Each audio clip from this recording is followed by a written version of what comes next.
Premier, since the Centennial Square homeless encampment in Victoria was shut down, another camp is now growing in Central Park, and there's more than 70 tents.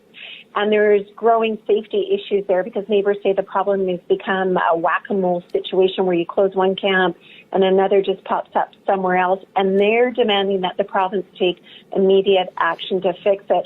Just wondering, what hope can you give them today that this problem will be immediately addressed? Well, we have been working all throughout the pandemic as we saw SROs closing down, overnight opportunities for cover shut down because of physical distancing requirements. We've seen a proliferation of homelessness, not just in Victoria, not just in Vancouver, but indeed across the province. And we've been working with our municipal partners in Victoria particularly to find ways to assist. Oppenheimer Park, which was a challenge here for many, many years, has been closed down only to create another challenge at Strathcona. And again, the Parks Board, the City of Vancouver, and the province and the federal government are all coordinating efforts to try and address those issues.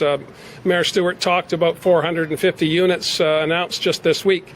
With respect to Victoria, you'll remember that we stepped in to address the encampments on Pandora Avenue and on Topaz Avenue.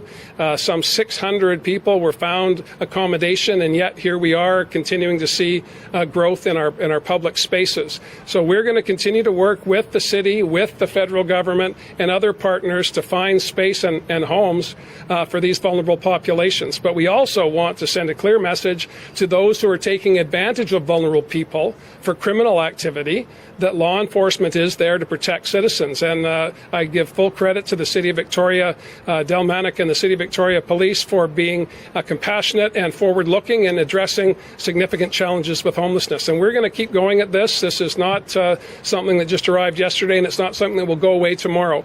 But if we all have goodwill and we all focus on objectives that will make people safe and get people that are vulnerable into the treatment that they need or the housing that they need, that's our focus, and we'll keep doing that. Do you have a follow-up, Mary?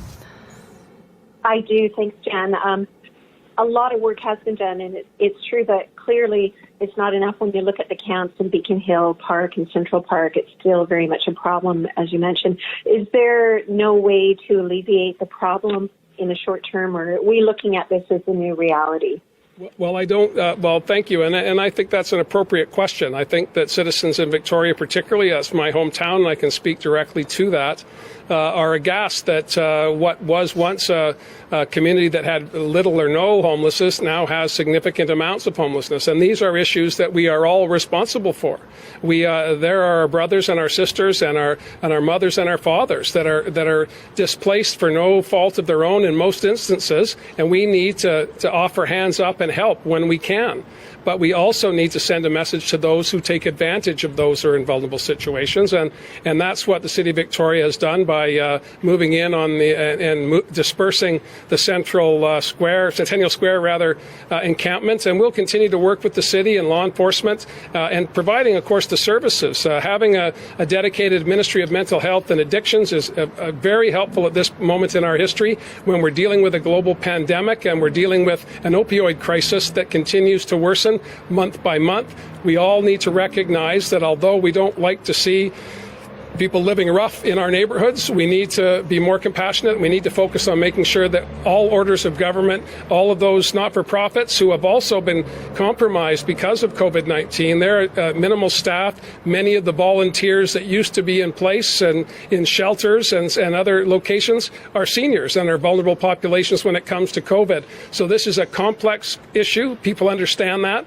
And I appeal for patience, and I also reach out again to our municipal leaders across the province. It's not just Victoria and Vancouver. It's Nanaimo, it's Kelowna, it's Smithers. It's every corner of British Columbia has been affected by a significant disruption in what we would characterize as normal. It's a global pandemic, and we can't forget that, but we can't use that as an excuse for inaction. We continue to have to take steps to meet the needs of populations right across the province.